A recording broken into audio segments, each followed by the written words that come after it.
सर्वांना नमस्कार करते आणि तुमच्याशी गप्पा गोष्टींना सुरुवात करते. छान तुमच्याकडे बघून इतकं मस्त वाटतंय. मला असं वाटतं की गुलाबी फुलांचा काहीतरी एक छान ताटवाच आपल्यासमोर फुललाय आणि सगळी फुलं अशी छान हसतायत. हो ना? तुमच्या ज्ञानप्रबोधिनीचे संस्कार आहेत, त्याच्यामुळे तुमची भाषा चांगली असणार आहे याची मला खात्री आहे. आणि एकदा सगळ्यांनी छान हसावर मी काही तुम्हाला टेन्शन देणार नाही. मस्त हसा म्हणजे मग मला गप्पा मारायला छान वाटतं. तर तुमच्या बाईंनी मला सांगितलं की मराठीतली तुमची माझी मराठी कविता मी शिकवली नाही अजून, तुम्ही येणार आहात म्हणून. तर थोडंसं त्या कवितेबद्दल आधी तुमच्याशी बोलते आणि मग तुम्ही कसं लेखन करायचंय थोडंसं मार्गदर्शन करते.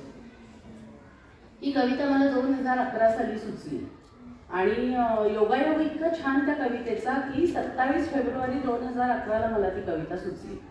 तर 27 फेब्रुवारीला काय असतं सांगा बरं? हां, मराठी राजभाषा दिन. तर आपल्या कुसुमाग्रजांचा जन्मदिवस आहे, तो आपण मराठी राजभाषा दिन म्हणून साजरा करतो.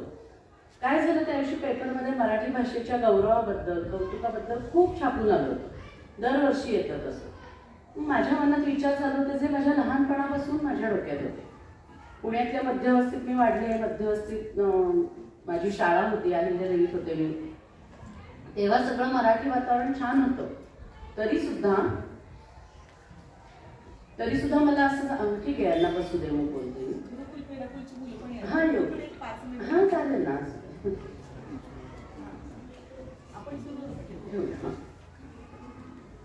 तरी सुद्धा मला तेव्हा सुद्धा असं जाणवायचं की मराठीपेक्षा इंग्रजी बोललं की लोकांना जास्त कौतुक वाटतं की हा खूप भारी आहे बाबा, इंग्रजी बोलतोय म्हणजे. आहे की नाही? आता सुद्धा ते वातावरण आता तर खूपच वाढलंय, पण मी जेव्हा तुमच्या वयाची होते तेव्हा सुद्धा मी ते निरीक्षण केलं होतं की का बरं दोन मोठी माणसं एकमेकांना भेटली आणि राजकीय विषयावर एखाद्या सामाजिक प्रश्नावर बोलायचं असलं तर ते कशा इंग्रजी भाषेमध्ये बोलायला सुरुवात करतात. किंवा तुम्ही आज लक्ष्मी रोडला जरी गेलात कुठल्याही दुकानात तरी हिंदीमध्ये सुरुवात करतो आपण बोलायला, किंवा इंग्रजीमध्ये त्या दुकानदाराला विचारतो की ये कितने को दिया वगैरे असं. त्याचा मला लहानपणापासून खूप त्रास व्हायचा की का आपण का नाही मराठीत बोलत, आपल्याला का अपमान वाटतो मराठीत बोलण्याचा. किंवा इंग्लिश बोललं की भारी. इंग्लिश भाषेचा द्वेष नाही आहे, इंग्रजी भाषा आपल्याला आलीच पाहिजे. आणि जे इंग्लिश फ्लुएंटली बोलतात त्यांचं खरंच कौतुक आहे, कारण ती आपली भाषा नाही आहे तरी सुद्धा ते फ्लुएंटली बोलता येणं हे कौतुकच आहे. पण इंग्रजीचं कौतुक करताना आपल्याला मराठीचा गळचेपी करून काही करायचं नाही. तर हे सगळे विचार माझ्या मनात त्या दिवशी पण पुन्हा एकदा उसळून आले की अरे काय हे, आपण सहजपणे आज हिंदी किंवा इंग्रजी भाषेचा वापर करतो. मराठी भाषा पुढच्या पिढीला येईल की नाही, त्यांना इंटरेस्ट वाटेल की नाही त्याच्यात, असे सगळे विचार मनात चालू असताना मला वाटलं मग माझ्या मराठी भाषेचं माझ्या जीवनात काय स्थान आहे, कोण आहे माझी मराठी भाषा? तर माझी आई आहे असं मला वाटलं. आणि मग पहिल्या 2 ओळी मी लिहिल्या की माझी भाषा माझी आई, अर्थ भावनांना देई, तिच्या राहावे ऋणात होऊ नये उतराई. माझी भाषा माझ्या आईसारखी आहे म्हणलं का मी? नाही, ती माझी आईच आहे. मग का म्हटलं मी मराठी भाषेला आई? तर ती अर्थ भावनांना देई. आपल्या ज्या भावना आहेत बाळांनो, तुम्ही फक्त माझ्याकडे लक्ष द्या. एखादा मुलगा इकडून तिकडे गेला तर तुम्ही तिकडे बघितलं की मला वाटतं तुम्हाला आवडते का नाही मी बोलते ते. अर्थ भावनांना देई म्हणजे आपल्या मनात जे भाव निर्माण होतात, तुम्हाला कधी आनंद होतो, कधी दुःख होतं, कधी कोणाचा राग येतो, बरोबर की या भावना आहेत आपल्या. ते तुम्हाला जन्माला आल्यापासून, भाषा येण्यापासून, भाषा शिकण्याच्या आधीपासून आपल्या मनात त्या भावना जागृत असतात. छोटं बाळ, त्याला काही दुखायला लागलं की रडतो, बरोबर की नाही? त्याला कोणी खेळणं दिलं, छान लाल फुगा वगैरे दिसला की हसतो. म्हणजे ते आपल्या भावना न बोलता व्यक्त करत असतं. पण त्या भावनांना शब्दरूप कोण देतं? तर माझी भाषा देते. म्हणून ती माझी आई आहे. कारण का आपल्या आईला किंवा वडिलांना पण, आता त्या कवितेमध्ये काही वेळेला कसं असतं, काव्य जुळताना म्हणजे एक तर मुलं एका लहान वयापर्यंत आईला जास्त अटॅच असतात, पण बाबा पण त्यांच्यात तेवढंच प्रेम करत असतात. ते पण मुलांच्या भावना समजून घेत असतात. पण कवितेत उतरताना काही वेळेला एखादा शब्द मग तो समजून घ्यायचा असतो कवितेच्या मागचा अर्थ. तर तुमचे पालक, थोडक्यात तुमचे आई वडील, तुम्ही छोटं असतो आपण सगळेजण, तेव्हा तानुबाळ रडायला लागलं तर आईच्या पटकन लक्षात येतं की ते का रडत असेल, त्याचं पोट दुखतंय म्हणून रडतंय का त्यांनी शू केले म्हणून रडतंय, का त्याला भूक लागली म्हणून रडतंय? बाळाला सांगता येतं का? नाही, ते नुसतं रडत असतं. आई 2 ते 3 मिनिटात किंवा सेकंदात निर्णय घेते की हा नाही, याला भूक लागली किंवा यांनी शू केली, आता त्याचं डायपर बदलायला पाहिजे असं. म्हणजे न सांगता सुद्धा आई जशी आपली भावना समजून घेते, किंवा तुम्ही मोठं झाल्यावर आत्ताच्या तुमच्या वयामध्ये समजा तुमचं कोणाशी भांडण झालंय, शाळेतून तुम्ही घरी गेलात किंवा तुम्हाला बाई रागवल्यात, शाळेतून तुम्ही घरी गेलात, आईला काही नाही सांगितलं तुम्ही. आता ह्या वयात थोडा इन्सल्ट वाटतो, नको बाबा कोणीतरी बाई रागवल्या लगेच कसं सांगायचं. पण तुमचा चेहरा बघून आई ओळखते. काय रे आज काय झालं, काय गो आज काही अडचण आली का, कोणी रागवलं का, विचारते की नाही आई. किंवा खूप हसरा चेहरा असला तरी काय आज काय झालंय, काय बक्षीस वगैरे मिळालं का. म्हणजे तुमचा चेहरा बघून तुमचे आई वडील तुमच्या भावना ओळखू शकतात. तसंच आपली भाषा जी आहे ती आपल्या भावना व्यक्त करण्यासाठी आपल्याला शब्द देते. म्हणून काय म्हणलेलं आहे, माझी भाषा माझी आई अर्थ भावनांना देई, तिच्या राहावे ऋणात होऊ नये उतर आहे. ऋण शब्दाचा अर्थ माहिती आहे ना तुम्हाला सगळ्यांना? ऋण म्हणजे काय? कर्ज, बरोबर की नाही? ऋण घेतलं, ऋण घेतलं असं म्हणतो. पण ऋण हा शब्द आपल्याकडे एका खूप वेगळ्या छान अर्थाने सुद्धा आहे. की ते ऋण म्हणजे कर्ज, ओझं नसतं. आपल्याकडे गुरु ऋण आहे, मातृ ऋण आहे, पितृ ऋण आहे, ऋषींचं ऋण आहे, निसर्गाचं ऋण मानतो आपण, म्हणून आपण निसर्गाची पूजा करतो की नाही. तर ते ऋण म्हणजे ते एक खूप छान भावनिक नातं आहे. त्याच्यामध्ये मी तुला दिलं आणि आता माझे तुझ्यावर उपकार आहेत अशी भावनेतलं ऋण नाहीये. आणि उत्तरायी होणं हा तर शब्द इतका सुंदर आहे. उत्तरायी होणं म्हणजे ऋणमुक्त होणं. पण त्या उत्तरायी होण्यामध्ये असं मी देऊन टाकले पैसे, मला आई वडिलांनी लहानपणापासून मोठं केलं, किती लाख खर्च झाले असतील त्यांचे, मी नोकरी लागल्यावर त्यांना पैसे दिले की मोकळा, मी त्यांच्या ऋणातून मुक्त झालो, असं होतं का गं? नाही, आपलं प्रेमाचं बंधन आहे. आणि ते उत्तरायी होणं हे इतकं सुंदर आहे की ते तुमच्या कृतीतनं उत्तरायी व्हायचं असतं. तुम्ही तुमच्या आईची काळजी घेणं, वडिलांची काळजी घेणं, तुम्हाला नोकरी लागल्यावर त्यांना एखादं छानसं काहीतरी गिफ्ट घेणं, म्हणजे त्याच्यामध्ये तुम्ही किती पैशाचं गिफ्ट घेताय हे महत्त्वाचं नसतं.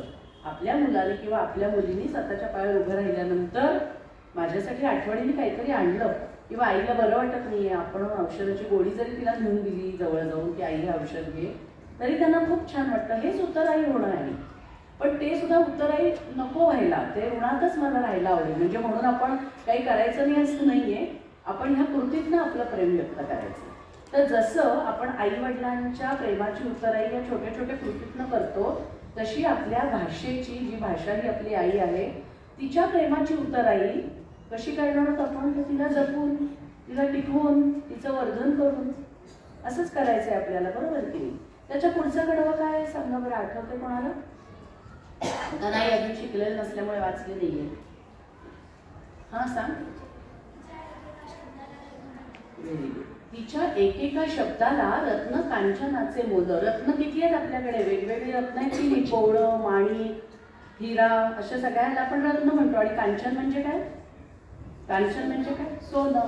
म्हणजे सोन्या मोत्याच्या हिऱ्याच्या तोलाचा एक एक शब्द आहे. एकेका शब्दाला कसं मोल आहे? एक एक रत्न आहे जाऊन एक एक शब्द म्हणजे. आणि कधी तप्त लोहापरी, कधी चांदणे शीतल. कधी कधी आपली मराठी भाषा रांगडी आहे बघा, कधी कधी अशी तडफदार तळपणारी भाषा आपण बोलतो. तप्त लोह, तापलेले लोह, त्याच्यावर लोहा जेव्हा घण घालतो तेव्हा काय होतं? त्याचा एक टणत्कार येतो, आवाज येतो. तापलेलं लोखंड कसं असतं? लाल गुंद झालेलं, तेजस्वी असतं.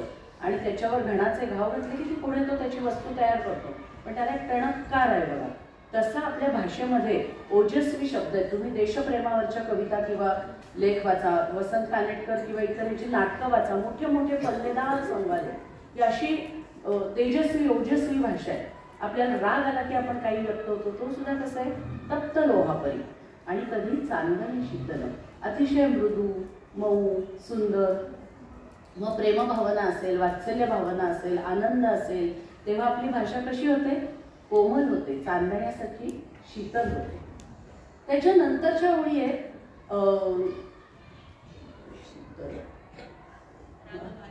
रान वाऱ्याच्या गंधात माझी मराठी भिजली. तर ते रानवारा म्हणजे कोणी सांगू शकेल मला? तुम्ही केलाय विचार त्याच्यावर? रानवारा म्हणजे मला काय म्हणायचं असेल? हा सांग.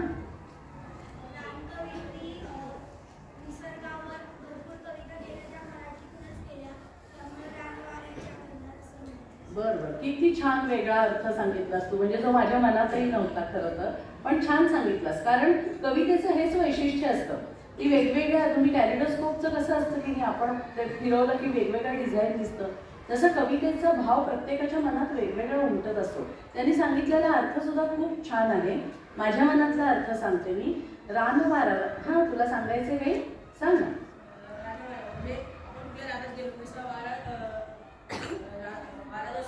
एकदम येतो तसं आपल्याकडे खूप लेखक आहेत, म्हणजे संत कार्यक्रम ते असे येतात आणि मराठीमध्ये मराठी भाषेत काहीतरी लिहून. हो, अगदी अगदी छान सांगितलं. आणि आता माझ्या मनातला अर्थ सांगते, थोडा वेगळा आहे माझ्या मनातला अर्थ, पण हा अर्थ तुमच्या दोघांनी सांगितलेला आवडला मला. तर रान म्हणजे मोकळं, म्हणजे काही जण शेताला पण रान म्हणतात बोलीभाषेत. माझ्या मनातलं रान म्हणजे गावाबाहेरचं माळरान, मोकळी जागा. तिथे अशी खूप काही झाडं आंबराई असं नसतं, तिथे रानटी झाडं वाढलेली असतात, काही सुंदर फुलझाडं असतात, म्हणजे गवत फुलं वगैरे म्हणतो तशी असतात, आणि वारा मोकळा असतो बघा. रानात तुम्ही गावाबाहेर गेलात की भणाणणारा मोकळा वारा असतो. मराठी भाषेत जे रांगडेपणा आहे ना, मोकळेपणा आहे, तो त्याच्यामध्ये मी आणलाय. आणि गंधात, रान वाऱ्याच्या गंधात, म्हणजे त्या रानवाऱ्याचा काहीतरी गंध आहे, वास आहे. कशाचा वास असेल रानवाऱ्याला? रानवाऱ्याला वास कशाचा येईल? म्हणजे त्या वाऱ्याबरोबर वास कुठला येईल आपल्याला रानातला? त्या गवत फुलांना असेल का वास? फारसा नसतो गोड वास. मराठी भाषा जास्त रांगडी आहे, लक्षात घ्या.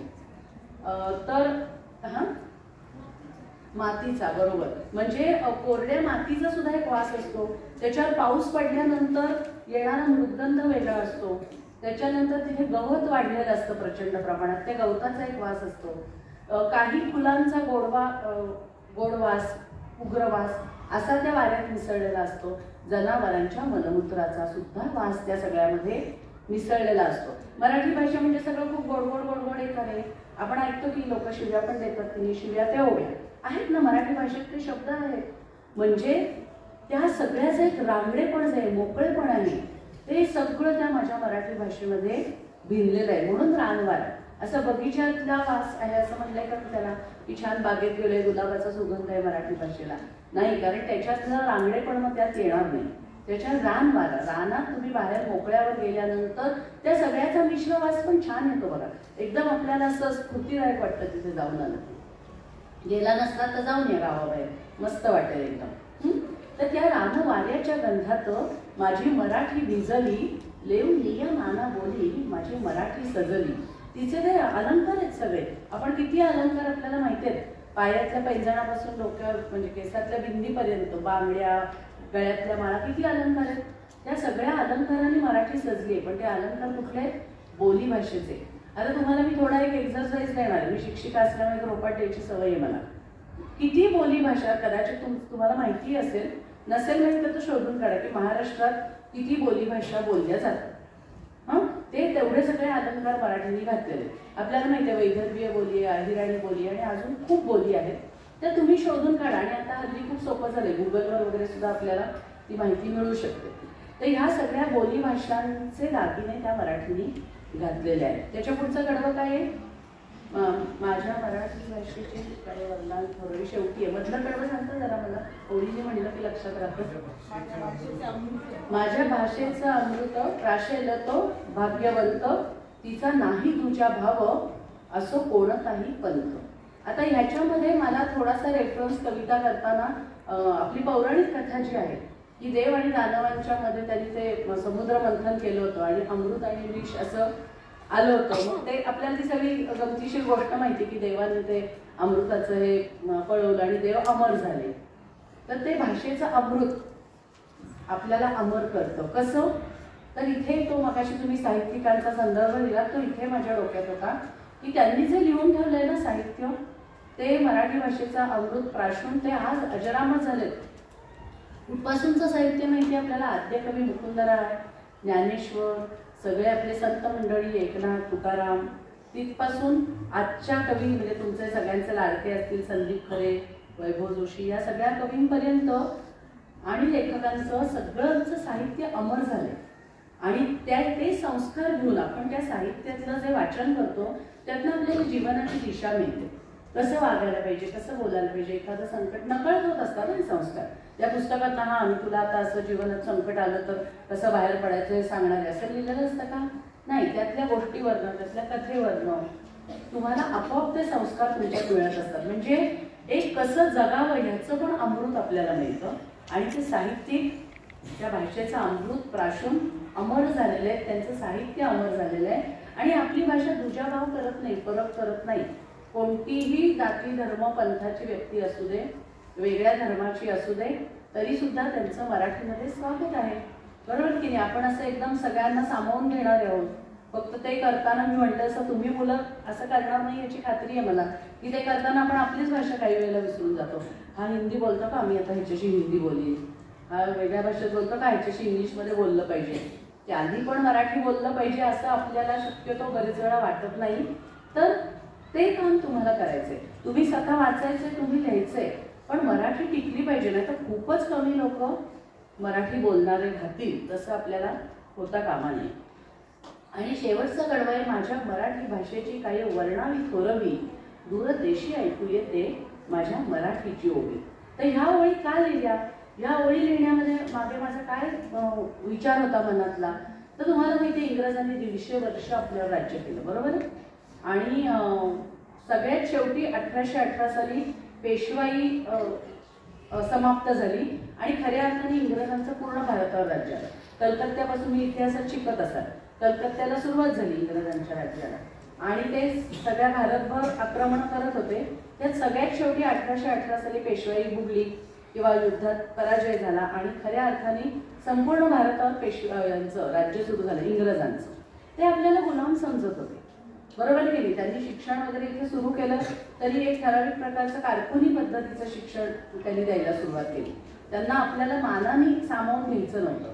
आपल्या कितीतरी पिढ्यांवर त्या गुलामगिरीचं एक ओझं होतं मनावर. विचार करा की आपल्याच देशामध्ये कोणीतरी परके येत आहे, आपला अपमान करतात. तेवढा मोठा स्वातंत्र्य लढा म्हणून तर आपल्या लोकांनी उभारलं ना, पण त्याचे नकळत कुठेतरी आपल्या मनावर परिणाम झालेले होते. बाहेरच्या देशात सुद्धा आपल्याला कोणी फारसा मानाने वागवायचं नाही.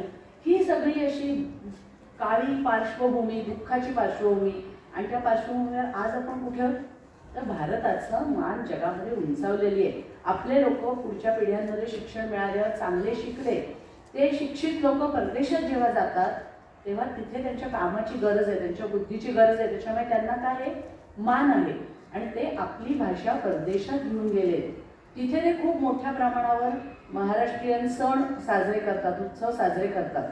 त्याच्यामुळे माझ्या मराठीची ओवी आज कुठे ऐकू येते, परदेशात. हे माझ्या दृष्टीने खूप महत्त्वाचं आहे की ज्यांनी आपल्याला कमी लेखलं, ज्यांनी आपल्याला गुलाम समजलं, त्यांच्याच देशात जाऊन आपण आज आपल्या मराठीचा झेंडा फडकवतोय. ही अभिमानाची गोष्ट आहे. हा अभिमान आपण सगळ्यांनी आपल्या मनोमन जपूया, मराठी वाढवूया, मराठी शिकूया. करणार ना सगळेजण असं मराठीत बोलायचं बरं का. म्हणजे एखाद्याला अजिबात मराठी येत नसेल तर नाही, पण त्याला हळूहळू सवय लागेल ना. तो आपल्या महाराष्ट्रात आहे, पुण्यात आहे, मुंबईत आहे, तर ती व्यक्ती पण शिकेल ना थोडंसं मराठी बोलायला. आपण का मॉलमध्ये गेल्यावर तिथलं चकाचौंध बघून असं दडपण घेऊन व्हॉट्स द प्राईज वगैरे असं ते पण घाबरत घाबरत म्हणतो आपण. त्या सेल्समनला किंवा ह्याला काही फारसं येत नसतं, मराठी पण येत नसतं, त्याला ठराविक 4 वाक्य येत असतात, पण आपणच दडपण घेतो त्याचं. तर तसं न करता अतिशय अभिमानाने मराठी भाषा बोला आणि मराठी भाषेचं सौंदर्य समजून घ्या. मी तुम्हाला एक छोटं उदाहरण देते की मराठी भाषा किती समृद्ध आहे. वास, कुठलाही वास आला की आपण त्याला वास म्हणतो आणि चांगला वास आला की काय म्हणतो, सुवास म्हणतो, सुगंध म्हणतो. बघा इथेच मला 2 शब्द मिळाले, सुवास आणि सुगंध. समानार्थी शब्द तर आहेतच हे, पण त्याच्यातले छटा बघा की मेहंदी किंवा रातराणी असा आपल्याला वास आला की आपण म्हणतो काय छान दरवळ येतोय. दरवळ लांब पडतो, उदबत्तीचा दरवळ कुठेतरी लांब आहे ती रातराणी. उदबत्ती कुठेतरी आपल्या देवघरात लावली आणि मी हॉलमध्ये, तो दरवळ माझ्यापर्यंत पोहोचतोय. तुम्ही घरात जिने चढून आत आलात आणि आईने काही मस्त छान खायला केले, बटाटे वडे केले, काहीतरी केले, घमघमाट सुटलेला असतो, बरोबर आहे की नाही. नंतर तुम्ही ओंजळीत घेतलात ना फुलं, सुगंध असतो. नुसत्या फुलांचा सुवास असतो. कस्तुरीचा, देवळात गेलात कस्तुरीचा परिमळ असतो. बघा किती शब्द मिळाले आपल्याला चांगल्या वासासाठी. एवढी समृद्ध आहे आपली मराठी भाषा. असे तुम्हाला इतरही शब्द मिळतील. मृद्गंध असतो, पावसाचं पाणी पहिलं कोरड्या मातीवर पडलं की मृद्गंध येतो. म्हणजे एक चांगला वास याच्यासाठी आपल्याला किती शब्द मिळाले की तो जवळनं येतोय का लांबून येतोय, तो असा एकदम घमघमाट आहे का मंद दरवळ आहे की नाही. प्रत्येकाला आपल्याला सुंदर शब्द मराठीने दिलाय. ही मराठी भाषेची श्रीमंती आहे, ही समृद्धी आहे. मराठी भाषा जशी रानामध्ये रानवाऱ्यामध्ये भिजलेली आहे तशी ती उपवनामध्ये सुद्धा तेवढ्याच नजाकतीने डौलदारपणे ती विहरते. कारण सारखीच काय रांगड्या भाषेला पण बोलत नाही. कोमल सुंदर पल्लेदार वाक्य आपण बोलतो, बरोबर आहे की नाही. तर त्याच्यामुळे अभिजात पण आहे मराठी, रांगडी पण आहे, असे तिला अनेक पैलू आहेत. ते सर्व पैलू जपा, समजून घ्या, तुम्हाला खूप आनंद मिळेल. किती सुंदर भाषा आहे माझी. आणि छान वाचन करा, जेवढं वाचाल तेवढं. मला त्या वाचनाच्या बद्दल तुमची अजिबात शंका नाही आहे, कारण तुम्ही ज्ञानप्रबोधिनी राहत म्हणजे तुमच्यावर तसे संस्कार होत असणार याची खात्री आहे मला. माझा आवाज आज जरा थोडासा चांगला नाही आहे, सर्दी झाली, तरी पण मी ती कविता मी ज्या चालीमध्ये गाते ती गाऊन थांबते. मग आपल्याला काही गप्पा मारायचे असल्या तर माझा आवाज थोडा चांगला येणार नाही, पण ती कविता गाऊन छान वाटते ऐकायला. माझी भाषा माझी आई, अर्थ भावनांना देई. माझी भाषा माझी आई, अर्थ भावनांना देई. विचार हावे ऋणात होऊ नये उतराई. तिच्या एकेका शब्दाला रत्नकांचनाचे मोल. तिच्या एकेका शब्दाला रत्नकांचनाचे मोल. कधी तप्त लोहापरी, कधी चांदणे शीतल. रानवाऱ्याच्या कंठात माझी मराठी भिजली. रानवाऱ्याच्या कंठात माझी मराठी भिजली. लेवनिया नाना बोली माझी मराठी सजली. माझ्या भाषेचे अमृत प्राशल तो भाग्यवंत. माझ्या भाषेचे अमृत प्राशल तो भाग्यवंत. तिचा नाही दूजा भाव असो कोणताही पंथ. माझ्या मराठी भाषेची काय वर्णावी थोरली. माझ्या मराठी भाषेची काय वर्णावी थोरली. ती दूरदेशी ऐकू येते माझ्या मराठीची बोली. माझी भाषा माझी आई, अर्थ भावनांना देई. विचार हावे ऋणात होऊ नये उतराई.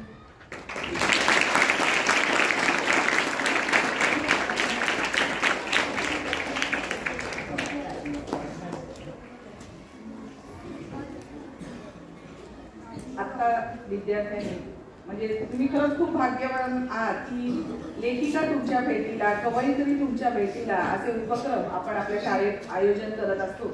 आणि त्या उपक्रमांतर्गत आज आपण मृणालिनीताईंना बोलवलेलं आहे आणि त्यांच्याकडून त्यांचीच कविता शिकण्याचं खरंच तुम्ही खरंच भाग्यवान आहात की तुम्हाला ही संधी मिळालेली आहे.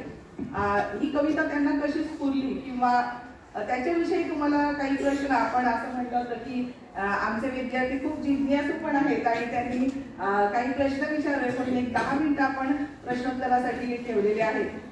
तर कुठल्याही विद्यार्थ्यांना, आता इथं 7वी इंग्रजी माध्यम म्हणजे दोन्ही माध्यमाचे विद्यार्थी आहेत, गुरुकुल आणि क्रीडाकुलचे काही विद्यार्थी आहेत.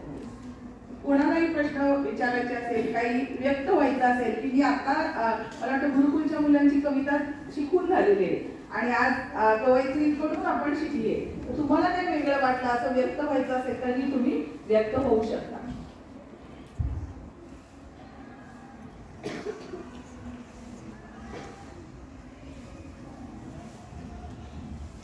मला ही कविता बनवण्यासाठी साधारण किती दिवस लागले?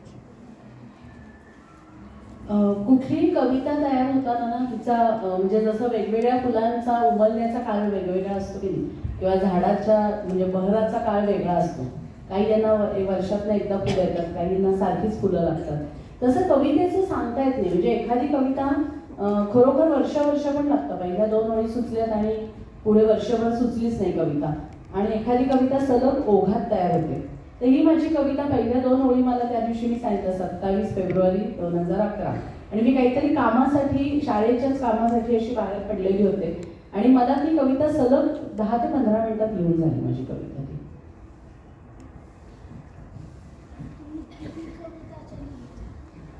साधारण 200 वगैरे आहेत कविता माझी एकूण. बोल बोल. ही जी कविता आहे ती आपल्या बालभारती मराठीच्या पुस्तकामध्ये आहे. तर ती कविता कशी काय पोहोचली आणि पोहोचल्यावर कसा अनुभव होता की बालभारतीच्या अभ्यास मंडळावरचे लोक असतात त्यांना साधारणपणे लेखक म्हणजे साधारणपणे नाही माहितीच असतात, कारण ते लोक अभ्यासू आणि जिज्ञासू असल्यामुळेच त्यांची अभ्यास मंडळावर नेमणूक झालेली असते. त्याच्यामुळे त्यांना आपल्या अवतीभोवती महाराष्ट्रामध्ये कोण लेखक कवयित्री लिहित आहेत त्याची चांगली माहिती असते, आणि कोण कोणत्या वयोगटासाठी चांगलं लिहिल हेही त्यांना माहिती असतं. आणि तुम्हाला सांगायला मला आनंद होतोय की माझे छात्रप्रबोधनमधल्या कविता वाचल्यामुळे त्यांनी मला माझ्याशी संपर्क साधला होता की तुमच्या छात्रप्रबोधनमधल्या कविता आम्ही वाचल्या तर त्या छान आहेत, आणि 6वी 7वीच्या वयोगटासाठी तुमच्याकडे अजून काही कविता असल्या तर तुम्ही त्या आम्हाला पाठवा. मग मी त्यांना 3-4 कविता पाठवल्या होत्या, त्याच्यातनं त्यांनी ही कविता निवडली. आणि ह्या वर्षीच्या छात्रप्रबोधन दिवाळी अंकात जी नदी म्हणून कविता आलेली आहे माझी, ती कविता पण मी तेव्हा त्याच्यात दिलेली होती. तर अशा पद्धतीने म्हणजे खरं तर ज्ञानप्रबोधिनीच्या माध्यमातूनच त्यांना माझा परिचय झाला बालसाहित्यासाठी. इतर साहित्यासाठी मी त्यांना माहिती होते, पण बालसाहित्यासाठी छात्रप्रबोधनच्या मार्फत माहिती झालं. आणि कविता छापून आली तेव्हा खरंच खूप आनंद झाला, आणि तो एक स्वाभाविक आनंद असतो. छोटीशी आठवण सांगते की माझ्या कवयित्री म्हणून विकसित होण्यामध्ये माझ्या आईवडिलांचा खूप मोठा वाटा आहे. त्यांनी मला कायम मी खूप लहान असताना कविता करायला लागले. मी 4थीत असताना पहिली कविता केली. तर म्हणजे आता मी ह्या वयात विचार करते की तेव्हा माझे आई वडील हुरळून पण गेले नाही किंवा काय लिहिते काय लक्ष द्यायचं असंही केलं नाही. त्यांनी योग्य मार्गावरनं मला नेलं, प्रोत्साहन दिलं. त्या काळामध्ये मी महाराष्ट्रभर कार्यक्रमासाठी जायची माझ्या लग्नाच्या आधी, म्हणजे मी 19, 20, 21 वर्षाची होते तेव्हा. तर कुठल्याही आई वडिलांना काळजी वाटणार ना की असं महाराष्ट्रभर जाणार आहे म्हणल्यावर, पण त्यांनी माझ्यावर विश्वास ठेवला. माझ्याबरोबर अंजली कुलकर्णी, तुम्हाला कवयित्री माहिती असतील, त्या कायम बरोबर असायच्या. म्हणजे त्याच्यामुळे खूप माझ्या आई वडिलांच्यामुळे या कवितेच्या क्षेत्रात मी पुढे आले. आणि माझी आई शिक्षिका होती, आणि तिला खूप वाटायचं की माझी कविता पाठ्यपुस्तकात यावी. अशी माझी एक पक्षावर केलेली कविता होती. मग ती म्हणायची की ही खरं तुझी पाठ्यपुस्तकात यायला पाहिजे. म्हणजे तिची खूप तीव्र इच्छा होती. दुर्दैवाने ती गेल्यानंतर जवळजवळ 10 वर्षांनी माझी कविता पाठ्यपुस्तकात आली, पण तेव्हा मला खूप तिची आठवण आली. म्हणजे तो पण एक मला भावनिक करणारा प्रसंग होता की माझ्या आईची इच्छा होती म्हणा, किंवा तिने काहीतरी तिला वाटत असेल तिच्या ह्याच्यातनं की ही कविता, कारण ती शिक्षिका होती, की ह्या कविता पाठ्यपुस्तकात जाऊ शकतात असं. तर ती पण एक आठवण मला त्यावेळेला मी सेंटिमेंटल झाले होते. आणि तुम्हा मुलांना मध्ये मिसळण्याचा म्हणजे कविता छापून आल्यानंतर, छापून आली तेव्हा जो आनंद होता त्याच्या कैक पटीने मला जास्त आनंद महाराष्ट्रभर मला शाळांमधनं मी जाते, मुलांशी बोलतेय. आणि तुमच्या वयाची मुलं ना इतकी छान असतात, त्यांना सगळं खूप शिंग फुटायची अलीकडची स्टेज असते, छान ऐकतात. शिंग फुटणं हेही छान असतं, त्या वयात त्या गोष्टी व्हायला पाहिजे. पण तुम्ही खूप छान ऐकता, तुम्हाला खूप उत्सुकता असते. आणि अशा प्रॉपर वयाच्या मुलांच्या हातात आपण मराठीचा झेंडा देतोय याचा मला खूप आनंद होतो. औरंगाबाद, लातूर, कितीतरी महाराष्ट्रातल्या छोट्या छोट्या गावांमधनं मला पत्र येतात, आणि आता ऑनलाईन सुद्धा आपण जॉईन करू शकतो. त्याच्यामुळे मला तो आनंद पण खूप प्रचंड मिळाला. मला विद्यार्थी म्हणजे नाही सांगायला आवडेल की आमचा जो धडा आहे कवितेची ओळख, तर प्रत्येक विद्यार्थ्यांनी सुद्धा खूप छान कविता तयार केलेल्या आहे. मी तुम्हाला दाखवणारच आहे. तरी गणेशोत्सव काळात सुद्धा आरती तयार करण्याची स्पर्धा होती, त्यात या विद्यार्थ्यांनी खूप सुंदर सुंदर आरत्या पण केलेल्या आहेत. त्याच्यामुळे गोडी लागत चालली आहे. संधी मिळते असं ही मुलं नक्की वापरतायत, आणि आज त्या संधीला अजून छान मार्गदर्शन मिळालेलं आहे. अजून कोणाला प्रश्न होते हात वर दिसत? तुम्ही तुमच्या कवितेत असं म्हटलं आहे की मराठी भाषा आपली आहे, मग तुम्ही त्या कवितेचं शीर्षक माझी मराठी असं का ठेवलं, आपली मराठी असं का नाही? कारण ती त्या क्षणीची माझी भावना, माझी मराठी. प्रत्येकाला वाटलं पाहिजे माझी मराठी, प्रत्येकाला वाटलं पाहिजे माझा देश. आलं का लक्षात? तेव्हा ते सर्व समूहाचं मिळून स्पिरिट तयार होतं. आपला देश म्हणण्यापेक्षा माझा, ही गोष्ट माझी. तुम्ही एखादी गोष्ट कॉमन वापरत असाल तर त्यातला इंटरेस्ट कमी होतो. माझी आहे म्हणजे मी ती जास्त जपणार आहे, आणि प्रत्येक जण माझं माझं माझं म्हणतं, आणि मग ती समूहाची भाषा होते. प्रश्न छान होता, आवडला मला. पहिल्यांदा असा प्रश्न आला. ताई, तुम्ही जसे कविता लिहिताय तसं तुम्ही कुठला कथा संग्रह वगैरे लिहिलाय का? कथा लिहिलेल्या आहेत मी. संग्रह काढायचा आहे, पण आहेत माझ्या कथा. तुम्ही आता जसं म्हणालात की मी कथा लिहिल्या, तर पहिली कथा म्हणजे पहिली कविता जशी 4थीत लिहिली, तर पहिली कथा कधी लिहिली? पहिली कथा मी तशी खूप उशिरा लिहिली, म्हणजे माझ्या वयाच्या 26-27व्या वर्षी असेल. आणि माझा मुलगा जेव्हा छोटा होता ना, त्याला जरा कळायला लागलं, त्याला गोष्ट सांगली. मी ती लिहिली पण नाही, मी त्याला सारखी तोंडी सांगायची. आणि माझ्या दोन्ही मुलांमुळे माझ्या लहान मुलांवरच्या कथा खूप तयार झालेल्या आहेत, म्हणजे त्यांना काहीतरी रचून गोष्टी सांगायच्या. तर कथा मात्र उशिरा 26-27व्या वर्षी लिहिली. जसं आता तुम्ही आम्हाला कवितेबद्दल माहिती सांगायला आलात, तसं आता आम्ही थोड्या दिवसांनी आम्हाला पण थोडी आवड त्यांची लागेल. तसं तुमचं त्यावेळी कोणी असं आदर्श होतं का की हा मला यांच्यासारखी कविता लिहायची? हो, त्या काळामध्ये खूपच कवी, म्हणजे तुम्ही बघितलं तर मागच्या पिढीमध्ये किती नावं घ्यावी कवींची. शांता शेळके, बाभो बोरकर, कुसुमाग्रज, म्हणजे प्रत्येक कवीच अप्रतिम लिहायचा. पण माझ्या मनावर थोडंसं गदिमांच्या काव्याचं गारूड होतं. म्हणजे त्याचं कारण एकतर चित्रपटात त्यांची गाणी असल्यामुळे ती वारंवार रेडिओवर लावायची, तेव्हा खूप पद्धत होती, ती कानावर पडायची. गीत रामायण त्यावेळेला घरोघरी ऐकलं जायचं, तर ते पण कानावर पडायचं. त्याच्यामुळे गदिमा हे मला अगदी, म्हणजे मी जेव्हा कविता लिहिली ना 4थीत, तेव्हा गदिमा खूप आवडायचे मला. आणि त्याच्यानंतर मी जशी मोठी झाले तसे इतर कवी पण आवडायला लागले. आणि ह्याच्यातली पण गंमत सांगते तुम्हाला, म्हणजे कसे योग असतात. मी नुमवी शाळेमध्ये होते, आणि मी 3रीत वगैरे असताना गदी माडगुळकर आमच्या शाळेत प्रमुख पाहुणे म्हणून आले होते. आणि तिथे बक्षीस समारंभ होता त्यांच्या हस्ते, आणि काही मुलांना वक्तृत्व स्पर्धेत भाग घ्यायचा होता. मी भाग घेतला नव्हता, पण मी सारखी हात वर करत होते. मग ते शेवटी म्हटले की ह्या मुलीला काहीतरी बोलायचंय, बोलू दे तिला असं. मग मी एक छोटीशी गोष्ट सांगितली होती. ती गोष्ट सांगितल्यावर मला बक्षीस, म्हणजे त्याने आयत्या वेळेला पेन्सिल, रबर वगैरे असं काहीतरी बक्षीस होतं, पण ते त्यांनी मला दिलं होतं. मी आशीर्वाद समजते तो त्यांचा. आणि आपल्या छोट्याशा गोष्टीच आहे, गदी माडगुळकरांनी मला आयत्या वेळेला बोलू दिलं आणि मला बक्षीस पण दिलं. ह्याचं इतकं माझ्या मनावर इम्पॅक्ट होता की गदी माडगुळकर ग्रेट असं. आणि त्याच्यानंतर साधारण एक 6-7 महिन्यामध्ये त्यांचं दुःख निधन झालं. ते गेल्यानंतर स्वाभाविक मला खूप वाईट वाटलं. आणि मी पहिली जी कविता केली 4च ओळींची केली होती, ती गदी माडगुळकरांवर केली. पण मला ती दुर्दैवाने आता कुठे मिळत नाही, म्हणजे तेव्हा मी कुठेतरी ती 4 ओळी लिहिल्या असतील. मग झालं, तेव्हा माझ्या आईला शोध लागला, आई वडिलांना, की हिला काहीतरी काव्यगुण आहे तिच्या.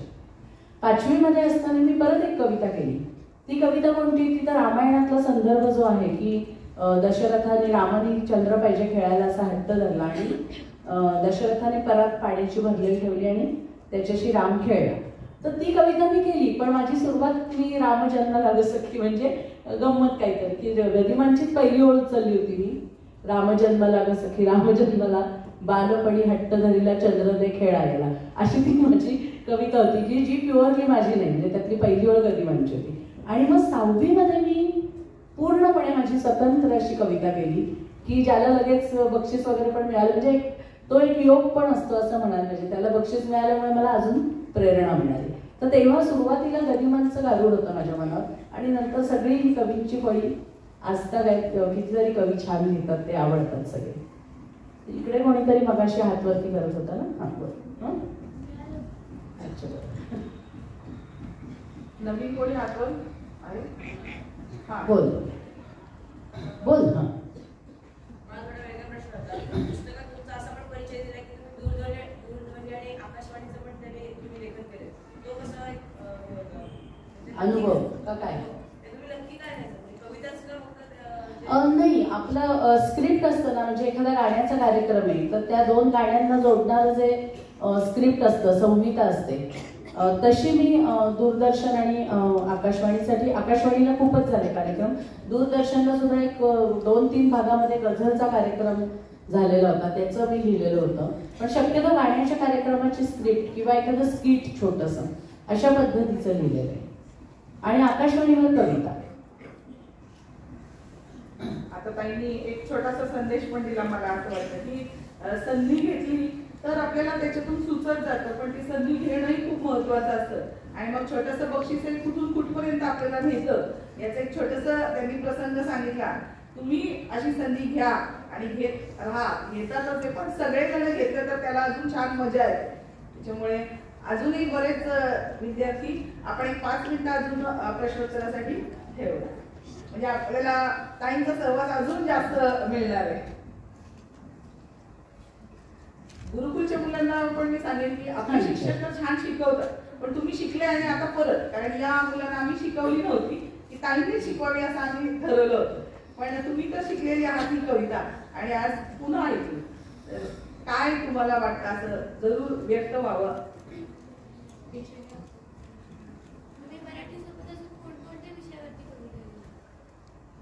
खूप विषयांवर आहेत, निसर्गावर आहेत, प्रेम कविता आहेत, सामाजिक आशयाच्या खूप कविता आहेत माझ्या, स्त्री विषयक आहेत, म्हणजे स्त्री स्वातंत्र्य, स्त्री मुक्ती, स्त्रीवादी कविता खूप आहेत.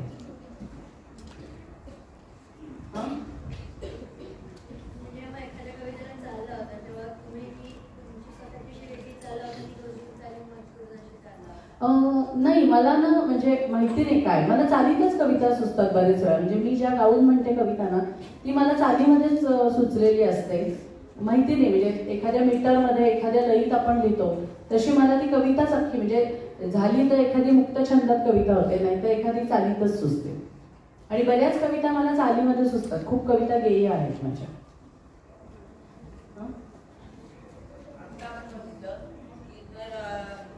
कवी क्षेत्रात किंवा अशा कविता करणं, नाट्य लिहिणं असं कोणी जास्ती जात नाही, तर त्यासाठी तुम्ही म्हणजे आता आपण करतो ना की म्हणजे त्यांना समजवणं किंवा आता आम्हाला तुम्ही समजवतो, पण जे 19 वर्षाचे वगैरे मुलं असतात त्या विद्यावरच जे असतं आठवीमध्ये, त्या विद्यावरच आपण जास्त ठरवतो की काय करायचं आहे आपण पुढे जाऊ, पण आता कॉलेज वगैरे मुलं असतात त्यांना काय छंद नसतो, तर त्यांच्यासाठी आपण काय केलं पाहिजे त्यांना समजावलं असेल तर? त्यांना असंच म्हणजे वेगवेगळ्या कार्यक्रमांमधनं त्यांच्यासमोर साहित्यिक कार्यक्रम घेतले पाहिजेत आणि आता बऱ्याचशा कॉलेजमध्ये घेतले जातात. आता सुरुवातीलाच त्यांना आता म्हणजे ज्याला आवड आहे ना कविता ऐकायची ते आपोआपच येतात. आपल्याला ज्यांना आवड नाही आहे त्यांच्यापर्यंत पोचायचं असेल तर आम्ही काय करतो, सुरुवातीला हलक्या फुलक्या कविता वाचून त्यांना आपल्याकडे आकर्षित करून घेतो. नाही तर पहिल्यांदाच खूप जड कविता वाचली तर ते म्हणतील की जाऊ दे काय ऐकायचं.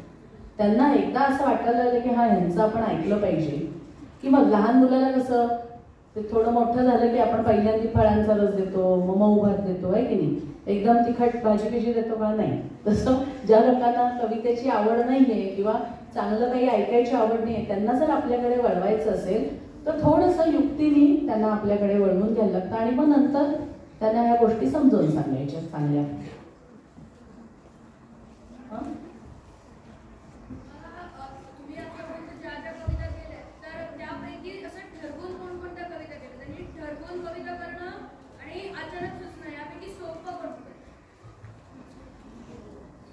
अचानक सुचलेली कविता जी असते ती खरं तर अचानक नसते. म्हणजे जसं बीज मातीमध्ये पेरल्यानंतर तुम्हाला त्याचं रोपटं दिसायला मध्ये 3-4 महिन्याचा अवधी जातो, काही याला 15 दिवसाचा जातो, किंवा आंब्याची कोय पेरली तर त्याची आंब्याची फळं यायला तर कितीतरी वर्ष लागतात. तसं जी अचानक सुचते असं आपण म्हणतो ना कविता, त्याचं खरं आपल्या मनात सतत मंथन चालू असतं, काहीतरी विचार असतो आपला. म्हणजे मी तुम्हाला आता या मराठीच्या कवितेचं सांगितलं तसं की 27 तारखेला एवढे ते सगळे मराठीवरचे लेख वाचून माझ्या मनात आलं की आज एक दिवस तुम्ही मराठीची पूजा करताय. एरवी काय हे सगळे लिहिणारे लोक तरी मराठीत आवर्जून बोलतायत का, किंवा सर्वसामान्य माणूस हे ऐकल्यानंतर मराठीची जपणूक करणार आहे का. पण तो विचार माझ्या मनात लहानपणापासून होता. त्याच्याने ती अचानकपणे म्हणजे त्याला सुद्धा एक दीर्घ प्रक्रिया आहे. आणि तुम्हाला ठरवून एखाद्याने विषय दिला आणि कविताचं करायचं असेल, प्रासंगिक करायला लागतात. बरेच वेळा कौटुंबिक कार्यक्रमांमध्ये आग्रह होतो की चला आमच्याकडे छोटं बाळ आलंय त्याच्यावर कविता करून द्या, लग्न म्हणजे होतो. आणि तो प्रेमाचा आग्रह असतो, त्याच्यामध्ये मला काही असं फार हे वाटत नाही. लोक तुमच्यावर प्रेम करतात, तुमच्यावर विश्वास असतो म्हणून ते तुम्हाला आग्रह करतात. किंवा काही कवी संमेलनं ठराविक विषय देऊन केली जातात, तर ते सुद्धा ते अवघड असतं थोडंसं, कारण तो मूळ विषय तुमच्या डोक्यात घोळत असेल तर ती कविता पटकन येईल. पण ते एक आव्हान म्हणून खूप छान आहे, कारण ते उत्स्फूर्त नाही आहे, तरीसुद्धा मला ते तितकंच चांगलं लिहायचं आहे. त्याच्यामुळे दोन्ही गोष्टी आव्हानात्मक आहे, पण ठरवून करायची कविता आहे ती सुचण्याच्या दृष्टीने थोडा वेळ लागतो त्याला. तुम्ही माझी मराठी हेच का नाव दिलं त्या कवितेत? हां, मगाशी मी म्हटलं ना की ती आहे ना, माझी आहे, मला तिच्याबद्दल तेवढी आत्मीयता आहे, माझी भाषा आहे ती, इतकं प्रेम आहे मला तिच्याबद्दल, त्याच्यामुळे ते उत्स्फूर्तपणे आलेलं नाव आहे. माय मराठी वगैरे असं नाही ठेवलं, माझी मराठी आहे असं. ती माझी खरी खरी भावना आहे. तुम्ही आता लेखन करता, मग तुम्हाला पुस्तकं तर वाचावी लागत असतील, मग तुमचा आवडता लेखक कोणता आहे? कथा संग्रह.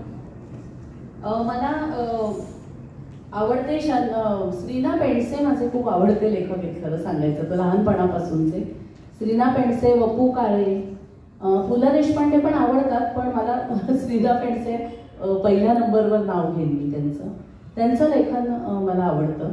आणि दुसरी एक गंमत सांगते बरं का, म्हणजे आता मला खरं प्रामाणिकपणे तुम्हाला सांगते, वाचायला पाहिजे 100%, पण माझ्या कामाच्या व्यापात हल्ली माझं वाचन कमी झालंय.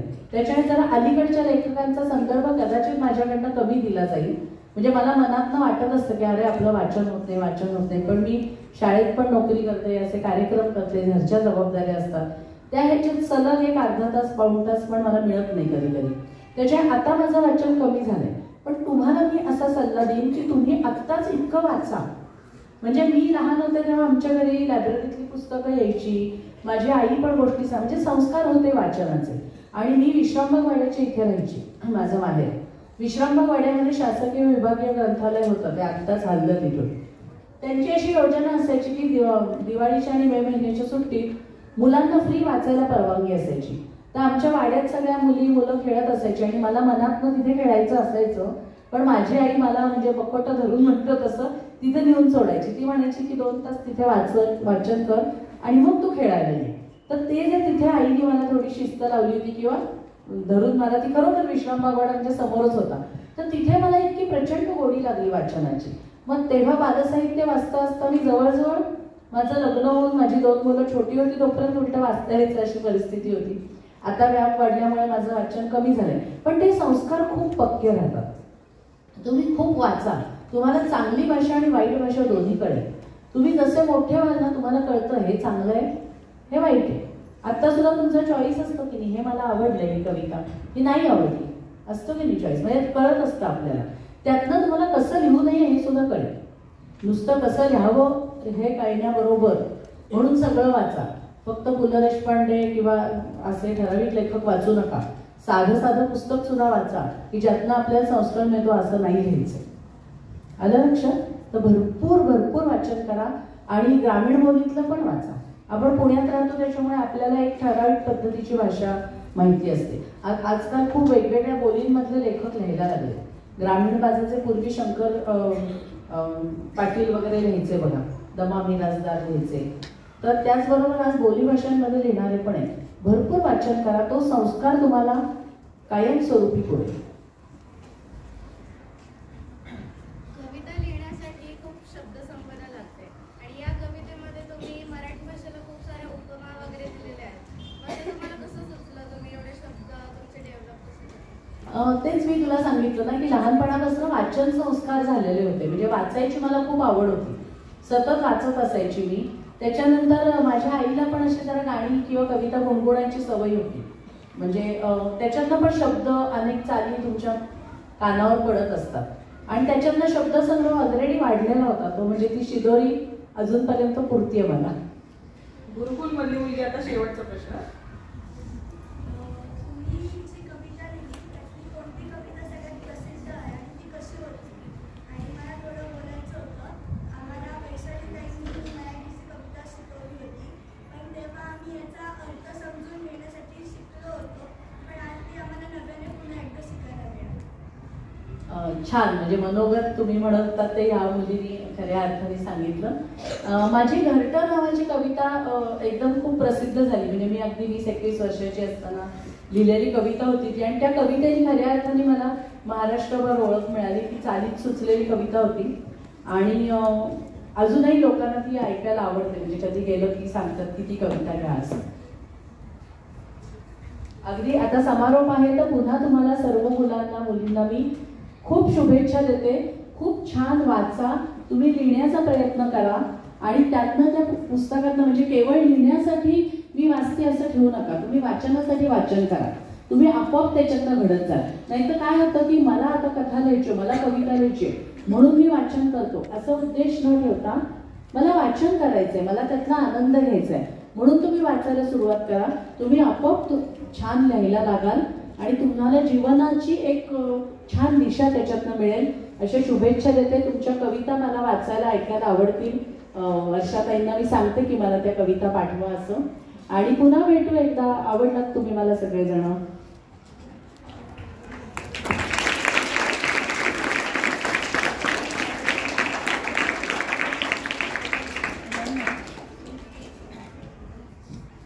आवाज येतो?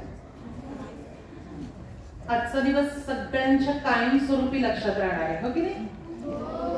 कारण ज्या कवयित्रींची कविता आपण 7वीच्या आपल्या पाठ्यपुस्तकात अभ्यासली आणि काही मुलांनी आता ती ताईंकडनं प्रत्यक्ष शिकलेली आहे, अभ्यासलेली आहे, तर आजचा दिवस प्रत्येकाच्या मनामध्ये कोरला गेलाय, हो की नाही?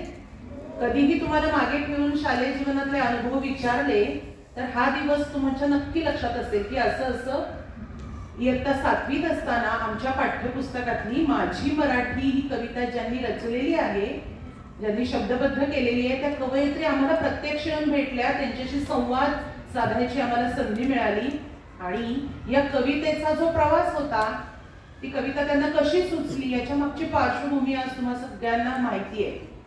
म्हणजे तुम्ही आज इतर शाळांमध्ये शिकणाऱ्या मुलांपेक्षा किती वेगळा अनुभव आज घेतलाय, हो की नाही? घेतलाय की नाही? तर 2011 साली मराठी राजभाषा दिनाच्या दिवशी ताईंना ही कविता स्फुरली आणि त्याच्या मागची पार्श्वभूमी, त्यांच्या मनात असलेली थोडीशी खंत आणि त्यातनं त्यांना सुचलेलं हे काव्य आणि त्यानंतर बालभारतीच्या अभ्यास मंडळाकडून त्या कवितेची दखल घेऊन त्याचा पाठ्यपुस्तकामध्ये असलेला समावेश, इथपर्यंतचा प्रवास आज ताईंनी उलगडून दाखवला आणि छान आपल्याला कविते प्रत्येक कडव्याचा अर्थ, त्याचा भावार्थ आपल्याला ताईंनी समजावून सांगितला आणि अगदी सहज सुंदर असा हा सगळा आजचा त्यांचा आपण जो अर्थ त्यांच्याकडून जाणून घेतला अतिशय सहज सोप्या भाषेत त्यांनी तुमच्यापर्यंत पोहोचवलेला आहे. त्याचबरोबर आपण नंतर जी प्रश्नोत्तरं सगळी घेतली त्यामधून ताईंच्या बालपणापासून त्यांच्यामधल्या लेखिकेचा प्रवास आपण उलगडून बघितला. तर आजचा दिवस हा खरोखर खास म्हटला पाहिजे की आज प्रत्यक्ष खरं तर ताई आपल्या परिवारातल्याच आहेत. तुम्ही सगळ्यांनी ऐकलंय त्यांच्या परिचयामध्ये की छात्र प्रबोधनमध्ये ताई नियमितपणे लेखन करत असतात आणि त्यांच्या कविता नेहमी छापून येत असतात छात्र प्रबोधनमध्ये. तर आपल्या परिवारातलेच आहेत, पण एक कार्यक्रमाची औपचारिकता म्हणून आपण त्यांच्या येण्याबद्दलचा आनंद आज इथे व्यक्त करणार आहोत. आपल्या विद्यालयातील ज्येष्ठ शिक्षिका श्रीमती बबिताताई आंबेकर यांना मी विनंती करते की त्यांनी मृणालिनी ताईंचा एक छोटीशी आमच्याकडून भेट देऊन आजच्या येण्याबद्दलचा आनंद व्यक्त करावा.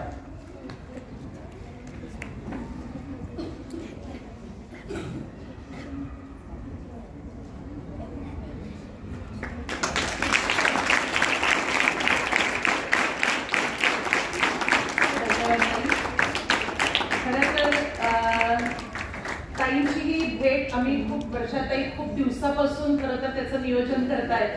पहिल्या सत्रामध्ये खरं तर त्याचं नियोजन होतं, पण ताईंचं तुम्ही ऐकलं की ताई एका शाळेमध्ये अध्यापिकाही आहेत. लक्ष्मी रोडवर जी शाळा आहे सेवा सदन, अतिशय प्रसिद्ध जुनी अशी ऐतिहासिक पार्श्वभूमी असलेली शाळा, तिथे ताई अध्यापिका आहेत आणि त्यांचा व्यस्त दिनक्रम आणि हे सगळं पाहता काही जुळून आलं नाही पहिल्या सत्रामध्ये. त्यामुळे आम्ही कविता सुद्धा पहिल्या सत्रामध्ये ठेवली नाही अभ्यासासाठी मुलांना आणि ज्यांच्याकडे ताई येणार होत्या की त्याचं क्रेडिट माझ्या नंदेला आहे, कारण त्यांच्या म्हणलं ती आली की मी तिच्याकडे राहायला येते म्हणजे इथे लवकर येणं सोपं जाईल. मनीषा पाटील तुमच्या इथेच राहतात. तर मनीषा ताईंना मी विनंती करते की त्यांनी सुद्धा पुढे यावं आणि आमच्याकडून एक छोटीशी प्रेमाची भेट स्वीकारावी, पुष्प घेऊन त्यांचा सत्कार करावा अशी मी वर्षाताईंना विनंती करते.